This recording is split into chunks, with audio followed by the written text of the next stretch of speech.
Now, as the starting pitching is beginning to subside and provide length and some consistency, the bullpen has now become an area of concern. This season, Mets relievers are third in the MLB in total workload / innings, whatever you want to call it, 16th in earned run average, 25th in fielding independent pitching, 6th in home runs per nine, and 25th in Fangraphs wins above replacement. In the last month, the Mets bullpen has allowed 51 earned runs and has surrendered 16 long balls in just a total of 416 batters faced. At the current moment, the Mets do have 6 keynote relievers on the injured list, which is headlined by the loss of their star closer, Edwin Diaz. There's so many angles we can go out with this. I'm going to tell you right now, there's the guys who shouldn't be pitching that are pitching way too much, management of the bullpen as well. We can talk about that because that has gotten really annoying. But the main question I want to ask here overall, is the bullpen overmatched or is it overworked so far? I'm going to say mostly overworked because I feel like there is a little bit of hope in the back end. The other guys that are in there, they're overmatched. They're no good. They are minor league pitchers on a major league team. And that's headlined by Drew Smith, who we talked about him, but he saw the models, and we said it last week, but he just continues to, he's on the slide. He's on the Drew swoon. I mean, he's giving up home runs to Nico Horner. It feels like now every outing that Drew comes out there, you have a funny feeling that, like you said, it's going to be the home run ball. And that's what concerns me the most about this bullpen is their tendency to give up home runs because the Mets as an offense do not hit a lot of home runs. They're starting to do a little bit more now with the young pieces, but a lot of these other guys on this lineup, they still don't hit homers. So when the bullpen is giving up long balls, the Mets can't really answer back. So that's the thing that concerns me. And Drew Smith is very susceptible to those home runs. But the other guys that I talked about earlier, and we say it every week, but still see them far too often. Like, how is Dominic Leone and Tommy Hunter and Steven Nagosic, how are these guys still here? I mean, that's what's just so frustrating about it. And you talked about, the other guys that are on the injury list right now. And, the minor league options, I feel like, give Josh Walker another try. Like, give some of these other guys another chance because how many years does Tommy Hunter need to be here? He's another guy who is just so old and getting older by the day. So do we think he's going to get better? I don't. I don't know what the Mets are doing because he's not going to get better. This is what he is. Steven Nagosic, he just ain't that good. So I just don't know when they're going to actually address it. You know what I mean? Because, okay, in the offseason, you gave the big deal to Edwin Diaz. That was the first thing you did in free agency. This is a top priority for you. You lose him, you do nothing about it. So how big a priority was it for you? We'll see. You get D-Rob. I like that. He's been overworked, and we know I'll get to him next. I'll get to that later. But, you bring back Ottavino.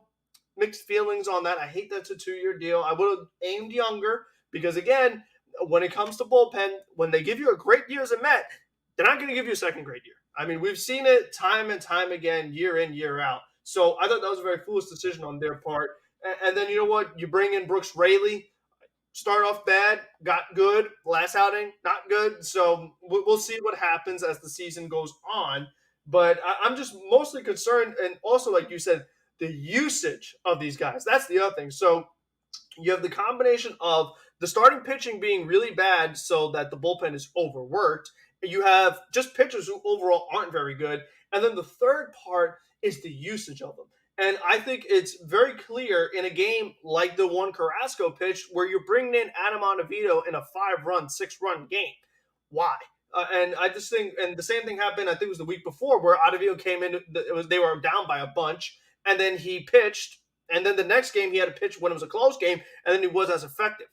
David Robertson, they've had him go 2 innings. He's not a 2-inning pitcher. He's an older pitcher. He's 1 inning at most. And then the other thing I didn't get about we'll get to the Colorado game. I guess I'm going to have to fast forward a little bit because we're talking about bullpen. What the hell were they doing with Raley and Robertson? Because you had Brooks Raley warming up for 3 innings, dry hump the hell out the guy. And then by the time he came in 3 innings later, he was walking everybody. I didn't see David Robertson warm up once. I saw Brooks Raley warm up 3 different times, and all of a sudden Robertson's in the game. I'm like, did this guy even warm up? Where the hell did he come from? And then first pitch, Robertson, boom, home run.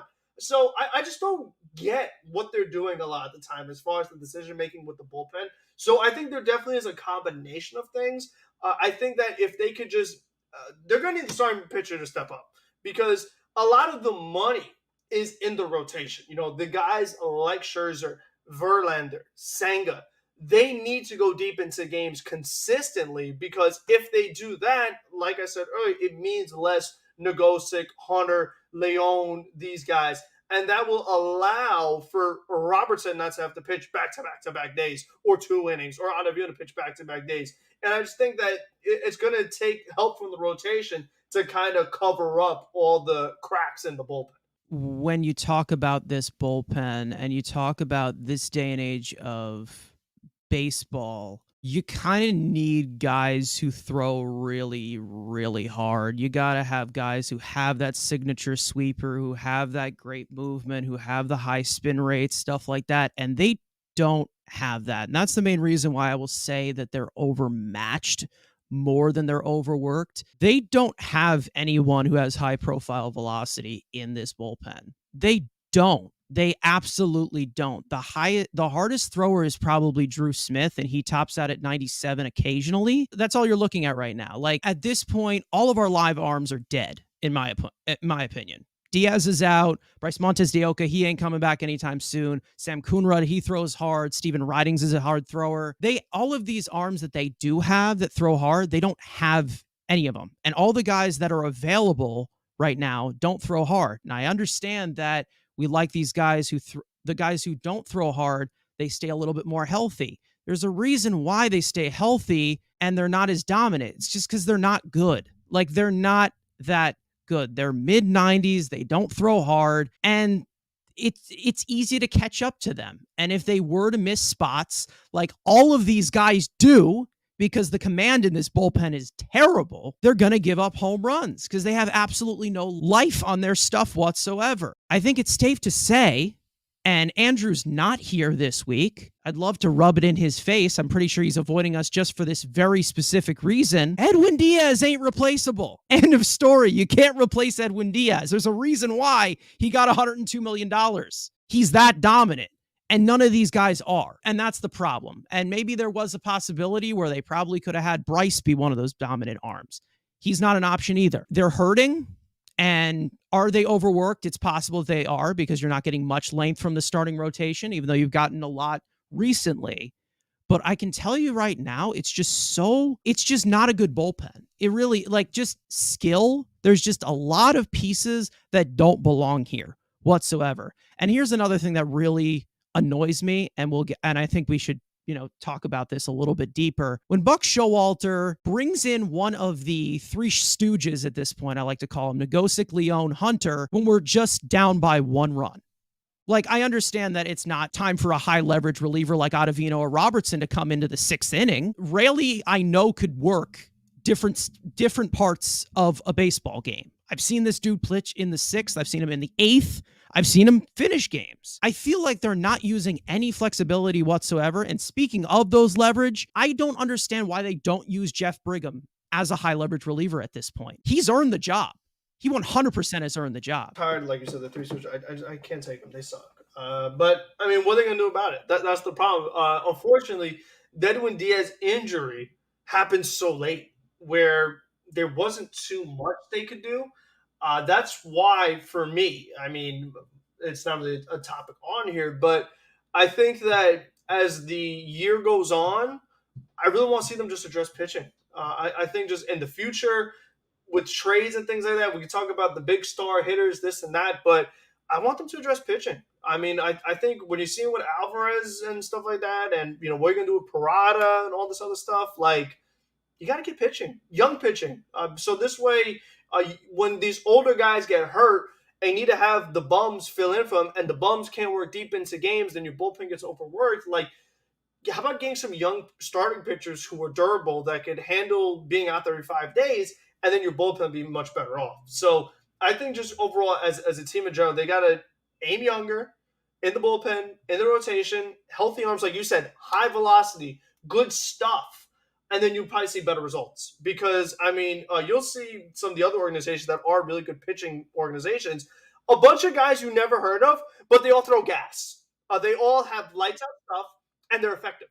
The Mets, you got a bunch of old guys throwing low velo, and they get bombed. So I mean, I just don't know, like, when is it going to change? And that's the thing that is very frustrating. That, yeah, I mean, you brought in some guys, some names. D-Rob, I like that, but like I said, Ottavino, I just didn't think that was the right move, especially for 2 years. I mean, I'm dreading the second year of Ottavino. He's going to be a nightmare. So I just, They're just too old. It's just yeah. too old. And the back end of that bullpen is too old. And let's not forget, Brooks Raley's 35. He's not young either. Brooks Raley, I expected more from him, but he's been good. He hasn't been great, like the best lefty reliever that in baseball that he was last year. Ottavino doesn't look like the Ottavino from last year, and we all knew that was coming. David Robertson, I think that at some point the wheels are going to fall off for him. And it's starting to. It's starting to. And that has a lot more of him being overworked than not his ability, to be honest. Yeah. Because like overall, he's been fine. But it's like, I can't rely on this guy coming into the ninth inning down the stretch of the season. Like for me, I need a dominant, hard-throwing, 2-pitch, 3-pitch reliever like Edwin Diaz. And they don't have that right now. And this whole pitching to contact shit, it's not going to work because this team, especially with the pitch clock here, location is going to be all over the place, and it'll continue to be, as soon as, the next generation of pitchers come in. There's still a lot more older guys here. I don't like the age. I don't like the risk of this at all. And I've talked about it way too many times. There's obviously teams where they have got a bunch of right-handed pitchers. They have a bunch of left-handed pitchers who are have disgusting stuff. We have a few of those guys, but we don't have a surplus of that. When the entire farm of guys who are hard throwers are all hurt, we don't have anything to back that up. We don't have what teams like the Yankees have, where they have a lot of guys who throw very, very hard. They throw gas. They have disgusting stuff. But yeah, they get hurt. They're going to get hurt. It just happens. But they also have that next man up. They have a lot of guys in their farm system at the higher levels that throw very, very hard. Those are recipes for building elite relievers. I know it sounds like stupid where, you just need to throw hard. But like I've said multiple times, this era of baseball, it's different now. You got to hit the ball 100 miles an hour and throw the ball 100 miles an hour. And, you'll have your anomalies or whatever, but the main foundation of domination, that's just how it is now in this game. And they don't have anybody that throws in the high 90s. The hardest thrower on this team is Senga. He's not a reliever, or at least not yet. He might be with all the walks, but I understand why the pitching has sucked this year. It makes sense to me. It does. And you're just overall with the bullpen and just the shortening of the game with a closer, you're really just seeing the loss of Edwin Diaz. And it's not going to change for a long time. And there's nothing that you can really do about it. But Buck is not doing himself any favors with how he's managing this bullpen whatsoever. The main reason why Dominic Leone is still here, by the way, they signed him to a major league deal. $1.2 million or something like that. Nogosek is out of options, and Tommy Hunter's out of options. The fact that he doesn't have options, just get better people in here because it isn't going to change. It's like you said, like, how many times you have to do the same thing, expect a different result? Like, they're not good. So move on. Do something else. I mean, it's just very frustrating to watch on a nightly basis. I mean, the games that the Mets had, like those great games we talked about last week, those games could have been easy wins, but they had to make 3 comebacks each game because the bullpen blew it every single time the Mets made a comeback. So it's like, how many times can you survive this? How many times can you overcome this? It's not a winning recipe. It's not sustainable. So it's just very frustrating when you watch this stuff happen all the time. Even the game against Colorado, you thought it'd be an easy win at the end, and it's just like Raley's walking guys. Now here comes, Robinson gives up the home run. Here comes Ottavino again. Escobar makes an error, and the Rockies just make a stupid on the field, and like they were able to get out of it. Like you can't rely on that kind of stuff. It's just not going to get it done. They're just missing that spark in the bullpen, and they just don't have it.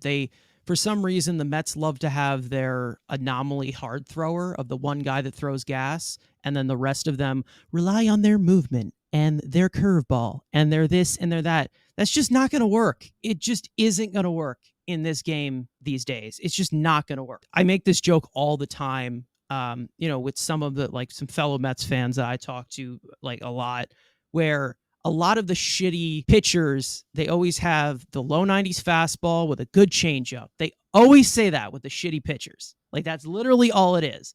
And that's all I see with this Mets bullpen and some of these arms. It's like, oh, mid 90s fastball with a good changeup. Great. What the hell is a changeup going to do for you at this point? Like, it just doesn't seem like the Mets want to provide enough to that Met.